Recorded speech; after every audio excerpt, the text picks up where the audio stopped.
সরকারের কোনো কর্তা ব্যক্তি বলেছেন যে আমরা অবৈধ নির্বাচনকে বৈধতা দেওয়ার চেষ্টা করছি। এই বিষয়টি আমরা ঘৃণাভরে প্রত্যাখ্যান করছি। অবৈধ নির্বাচনকে বৈধতা আদালত দিয়েছেন বিচারিক প্রক্রিয়ার মাধ্যমে, সেটাকে মেনে নিতে হবে। সেটা যদি কেউ মানতে অস্বীকার করে তাহলে ধরে নিতে হবে তারা আদালতকে অবমাননা করছে।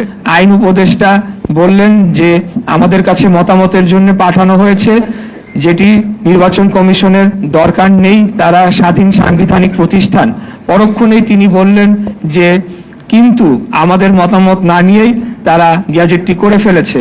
এখন গ্যাজেটটি বা আইনি মতামতের জন্য যে ফাইলটি 5 দিন যাবত তার টেবিলে পড়েছিল সেই বিষয়টি কিন্তু উল্লেখ করা হয় নাই। এখন সর্বশেষ যে বিষয়টি বলতে চাচ্ছি, গ্যাজেট প্রকাশের 20 দিন হয়ে গিয়েছে, এখন পর্যন্ত আমাকে শপথ গ্রহণ করানোর জন্য কোনো ধরনের পদক্ষেপ বর্তমান সরকার নেয় নাই, যেটি কিনা তাদের এখতিয়ারে পড়ে।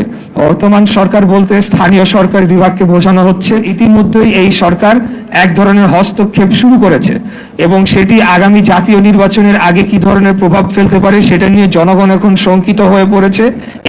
এই বর্তমান যে অন্তর্বর্তীকালীন সরকারের যে উপদেষ্টা পরিষদ রয়েছেন, এই উপদেষ্টা পরিষদের অধীনে একটি সঠিক, সুস্থ, নিরপেক্ষ জাতীয় নির্বাচন অনুষ্ঠিত হতে পারে কিনা সেটা নিয়ে জনমনে এখন শুধু সন্দেহ না, তারা এখন স্পষ্টতই দেখতে পাচ্ছে এটি সম্ভব নয়। নানা ধরনের কালক্ষেপণের আশ্রয় তারা নিয়েছে। এটির মধ্যে দিয়ে স্পষ্টতই বোঝা যায় সরকারের ভেতর একটি সরকার রয়েছে যারা এখন দলীয় আচরণ করছে। তারা একটি বিশেষ দলকে সুবিধা দেওয়ার জন্য তাদের পলিসি অনুযায়ী তারা কাজ করে চলেছে। আরেকটি ঘটনা আপনারা দেখতে পাবেন যে এনসিপি থেকে একটি তারা বিবৃতি দেয়, সেখানে বলা হয় যে এরকম এই রায়ের বিষয়ে পর্যবেক্ষণ করা হয়, এমনকি যে বিচারক তার ব্যাপারেও বিষোদ্গার করা হয়, যেটি কিনা অত্যন্ত দুঃখজনক। আমার প্রশ্ন হচ্ছে যে এনসিপি যদি গণ অভ্যুত্থান পরবর্তী সরকার বা গণঅভ্যুত্থানের ফসলের সরকার হয়ে থাকে, আমি ইশরাক হোসেন, আমি কি শেখ হাসিনার পক্ষের কেউ ছিলাম, নাকি শেখ হাসিনার বিপক্ষে আন্দোলনটাও কম করেছি, নাকি শেখ হাসিনার মধু খেয়ে আমি রাজনীতি করেছি, সেটার জবাব জনগণ জানে কিভাবে দিতে হয়, এই সরকারকে প্রয়োজন সম্মত দিয়ে দিবে। তো আমার বিপক্ষে কেন? তার কারণ হচ্ছে জাস্ট বিকজ আমি বিএনপির প্রার্থী, ধানের শীষের মনোনীত প্রার্থী, এবং তারা চাচ্ছে যে তাদের নিজস্ব দলীয় ব্যক্তিদেরকে প্রশাসক হিসেবে বসাবে এবং আগামী নির্বাচনের সময় একটা ফায়দা লুটবে।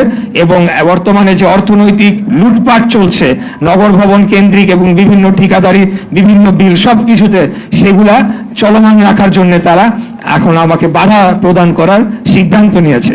কোন গ্যাজেট প্রদানের প্রকাশের 20 দিন হয়ে গিয়েছে, এখন পর্যন্ত কেন শপথ গ্রহণ করানোর কোনো পদক্ষেপ নেওয়া হচ্ছে না এবং কালক্ষেপণ করা হচ্ছে।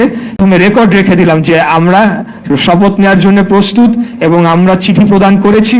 এখানে আপনাদেরকে কিছু কপি দেওয়া হয়েছে, একদম আমার চিঠি, গ্যাজেট এবং পুরো আইন, পুরো রায়ের কপি সবকিছুই সরকারের বিভিন্ন দপ্তরে আমরা রেজিস্টার্ড পোস্ট এবং রিসিভড কপি দিয়ে আমরা দিয়ে এসেছি।